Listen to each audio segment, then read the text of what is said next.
අයිබෝන් කියලා මගේ YouTube channel එකට පිළිගන්නවා. මම අද ඔයගොල්ලන්ට කියන බලාපොරොත්තු වෙන්නේ වාහනේ ඕල්ටර්නේටර් කියන කොටස් සහ ඒ කොටස් වලින් මොනවද වෙන්නේ කියලා බොහොම බේසික් පැහැදිලි කිරීමක් කියලා දෙන්න තමයි. ඒ කියන්නේ සබ්ජෙක්ට් එක ගැන ගොඩක් දැනුම තියෙන අය නෙමෙයි, සබ්ජෙක්ට් එක ගැන දැනගන්න ආසයට අලුත් අයට පොඩි පැහැදිලි කිරීමක් තමයි මම අද ගේන්නේ. මේකෙන් කොහොමද මේ ගැඹුරින් කියලා දෙන්නේ. ඒ කියන්නේ කොහොමද මේ පවර් එක ජෙනරේට් වෙන්නේ, නිකන් ඉලෙක්ට්‍රෝන කොහොමද මූව් වෙන්නේ, ඒ වගේ දේවල් මම එහෙම කියලා දෙන්නේ නැහැ. නිකන් බේසික් බොහොම සරල පැහැදිලි කිරීමක් කරනවා කෙටි කාලයක් ඇතුළත සබ්ජෙක්ට් එකට ආසායට. ඉතින් ඕල්ටර්නේටර් කියන කොටස තියෙන්නේ, ඔයගොල්ලෝ දන්නවා වාහනයක එන්ජින් එක ඩ්‍රයිව් බෙල්ට් වලට සම්බන්ධ වෙලා තමයි ඕල්ටර්නේටර් එක කැරකෙන්නේ. ඕල්ටර්නේටරෙන් කරන්නේ වාහනේ ඕල්ටර්නේටරේ තියෙන වාහනේ බැටරිය චාර්ජ් කරන්න. මොකද බැටරිය ඩිස්චාර්ජ් වෙනවා. උදාහරණයකට වාහනේ ස්ටාර්ට් කරද්දි ස්ටාර්ටර් මෝටරේට කරන්ට් එකක් දිනවා. එතකොට බැටරිය බහිනවා. ඊට අමතරව දැන් EFI වාහනවල ඒ වගේ දේවල් EF වැඩ කරන්න මේ විදුලිය අවශ්‍ය කරනවා. ඊට අමතරව ලයිට්ස්, එතකොට වයිපර් ඒ වගේ රේඩියෝ, AC ඔක්කොම දේවල් වලට කරන්ට් එක අවශ්‍ය කරනවා. ඉතින් බහින කරන්ට් එක රීචාර්ජ් කරන්න තමයි ඕල්ටර්නේටර් එකකින් භාවිතා කරන්නේ.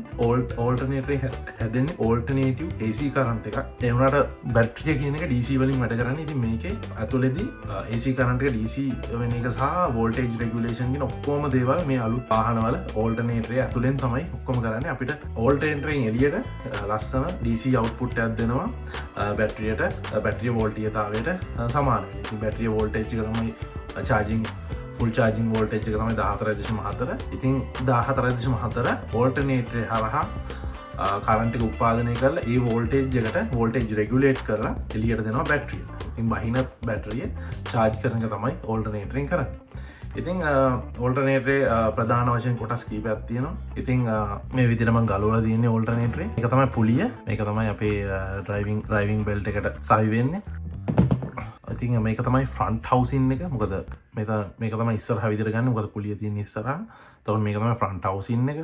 ඊට පස්සේ මේ පුලිය එන්නේ බෙයාරින් එකක් කරහා. ඒක පේන්නේ නැහැ. මම පිටිපස්සේ තියෙන හවුසින් එක පෙන්නන්නම්. ඊට පස්සේ මේ තියෙන්නේ ස්ටේටර් කොයිල් එක කියලා අපි කියනවා. ඔයගොල්ලන්ට පේනවා ඇති මේකේ අග්‍ර තුනක් තියෙනවා. ඉතින් අග්‍ර තුනෙන් AC කරන්ට් එකක් තමයි නිපද වෙන්නේ. 3 phase AC කරන්ට් එකක්. ඒක DC කරන්න ඕන. එතකොට මේ විදිහට තමයි කොයිල්ස් ටික තියෙන්නේ ස්ටේටර් එකේ. ඉතින් මේ වගේ කනෙක්ෂන් ಜಾති දෙකක් තියෙනවා සාමාන්‍යයෙන්. මෙන්න මේ ස්ටේටර් කොයිල් වල එකක් තියෙනවා ඩෙල්ටා කියලා. ඩෙල්ටා කනෙක්ෂන් එක. අනිත් එක තමයි ස්ටාර් කනෙක්ෂන් එක. මේකේ ඩෙල්ටා කනෙක්ෂන් එක තියෙන්නේ මොකද අග්‍ර 3ක් තියෙන හින්දා. අග්‍ර 4ක් තියෙනවනේ ඒක අපි කියනවා ස්ටාර් කනෙක්ෂන් එක කියලා. එතකොට අග්‍ර 3ක් තියෙන කොන් 3, මැද එක අපි නියුට්‍රල් එක කියනවා. එන්නේ ඒ ස්ටාර් ටයිප් වල තියෙන ස්ටේටර් කොයිල්. මේ විදිහට තඹ වලින් තමයි කොයිල් එක තියෙන්නේ. මේ විදිහට අග්‍ර 3ක් එනවා. එතකොට අග්‍ර 3 එන මේ ඕල්ටර්නේටරේ තියෙන්නේ ඩෙල්ටා කනෙක්ෂන් ස්ටේටර් කොයිල් එක. ඊළඟට මේ මැද තියෙන කොටස ඔයගොල්ලන්ට පේනවා ඇති. අර පුලිය සව වෙලා තියෙන්නේ මෙන්න මේ කොටසට. මෙතන ෆෑන් එකක් තියෙනවා ඕල්ටර්නේටරේ කූල් කරන්න. මේ වගේම අනිත් පැත්තෙත් ෆෑන් එකක් තියෙනවා ඕල්ටර්නේටරේ. මේක ඉස්සරහෙත් මෙතනක් තියෙනවා. ඔයගොල්ලන්ට පේන්නේ මේ හවුසින් එක තියෙන හින්දා ඉස්සරහෙත් තියෙනවා ෆෑන් එකක්. පිටිපස්සෙත් තියෙනවා මේ විදිහට ෆෑන් එකක් ඕල්ටර්නේටරේ කූල් කරන්න. ඉතින් මෙතන තියෙනවා බෙයාරින් එක. මේ බෙයාරින් එක හයි වෙනවා මෙන්න මේ රියා හවුසින් එකට. පේනවා ඇතිනේ මේ. මේ රියා හවුසින් එකට මෙතනට සවි වෙනවා. තියෙන මේ කෑලි වලට අපි කියනවා අපේ තියෙන මේ කොටස් වලට කියනවා අපි ක්ලෝපෝල්ස් කියලා. ඉතින් මේකේ එක ක්ලෝපෝල් එකක් උතුර දකුණ විදියට ඒ විදියට තමයි තියෙන්නේ. ඉතින් මේකෙන් ඇති කරන චුම්බක ක්ෂේත්‍රය මෙන්න මේ කොයිල් එක හරහා කැපෙද්දි තමයි ඉලෙක්ට්‍රෝන තල්ලු වෙලා ධාරාව නිපද වෙන්නේ, විදුලිය නිපද වෙන්නේ. ඉතින් ඔයාලට තව කොටසක් පේනවා ඇති මේ විදියට. මේ තියෙන්නේ ස්ලිප් රින්. මේකට තමයි මෙහෙම ඇතිලි දෙකක් ස්ටාර්ටර් මෝටරේ වගේ බ්‍රෂ් දෙකක් සම්බන්ධ වෙන්නේ. එතකොට මේකේ තියෙන්නේ විද්‍යුත් චුම්බකයක්. මෙන්න මේ රොටර් කියන කොටසේ ඇතුළේ කොයිල් එකක් තියෙනවා. ඒකේ තියෙනවා විද්‍යුත් චුම්බකයක්. ඒ විද්‍යුත් චුම්බකයට බලය ලබා දෙන්නේ, ධනරි ලබා දෙන්නේ මෙන්න මේ ස්ලිප් රින් දෙක හරහා තමයි. ඉතින් මේ විදිහට බ්‍රෂ් දෙකක් ගෑවිලා තියෙනවා. මේ තියෙන්නේ ඒ බ්‍රෂ් දෙක. පේනවා ඇති ස්ප්‍රින් එකක් විදිහට හදලා තියෙන්නේ. ඇතුළට උඩ පල්ලෙහා යනවා පොඩි වයිබ්‍රේෂන් වලදී ඒ හරියට බ්‍රෂ් එක කන්ටැක්ට් වෙන ස්ලිප් රින් වල. ඉතින් දැන් අපි දන්නවා ශක්තිය නිපද වෙන තැන ශක්තිය නිපද වෙන්න අවශ්‍ය කරන රොටර් එක සම්බන්ධව. එතකොට අපි රොටර් එකට විදුලිය ලබා දෙන්නේ මෙන්න මේ තියෙන බ්‍රෂ් දෙක හරහා. ඇතුලේ පේන ඇති දෙකක් තියෙනවා කියලා. ඒකෙන් තමයි ධන ලබා දෙන්නේ. ඉතින් මේකට කියනවා අපි වෝල්ටේජ් රෙගුලේටර් කියලා. වෝල්ටේජ් රෙගුලේටරෙන් දෙයින් වෙන්නේ ඒ වචනේ තේරුම තමයි වෝල්ටේජ් එක රෙගුලේට් කරනවා. මොකද ඕවර්චාර්ජ් වෙන්නත් බෑ.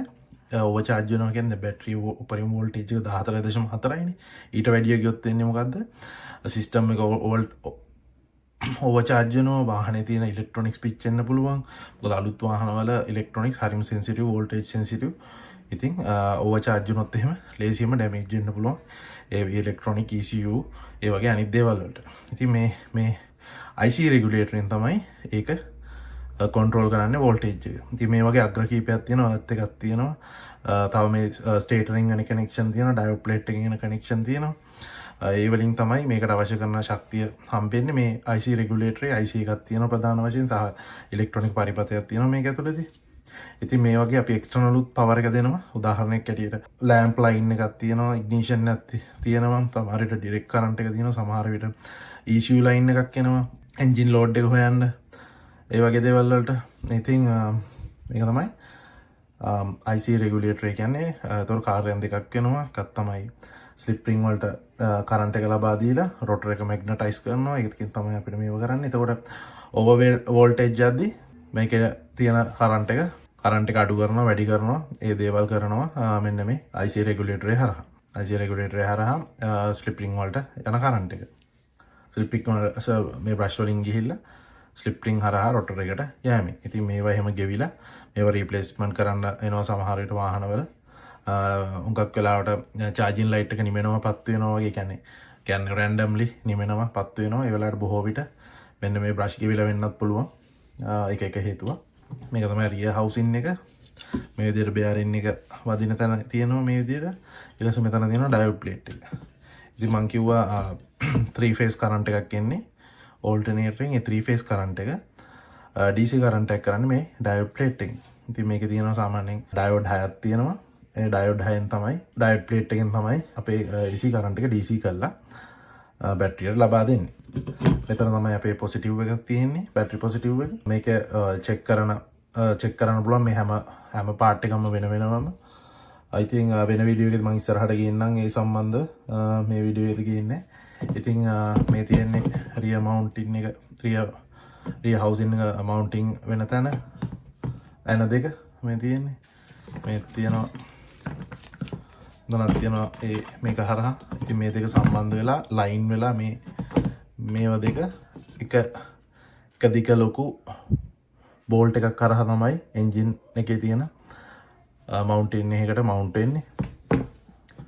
ඊළඟට මෙතන තියෙනවා මේ අපේ කවර් එක, බෑක් හවුසින් එකට එන කවර් එක තියෙනවා.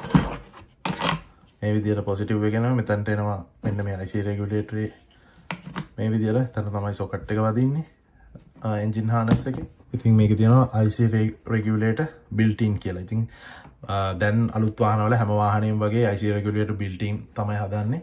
පරණ වාහනවල සමහර ඒවල රෙගුලේටර් එළියෙන් ආවා. ටිකක් පරණ වාහනවල මෙකැනිකල් රෙගුලේටර් ආවා හැම එළියෙන් ටිකක් ලොකු කොටසක්.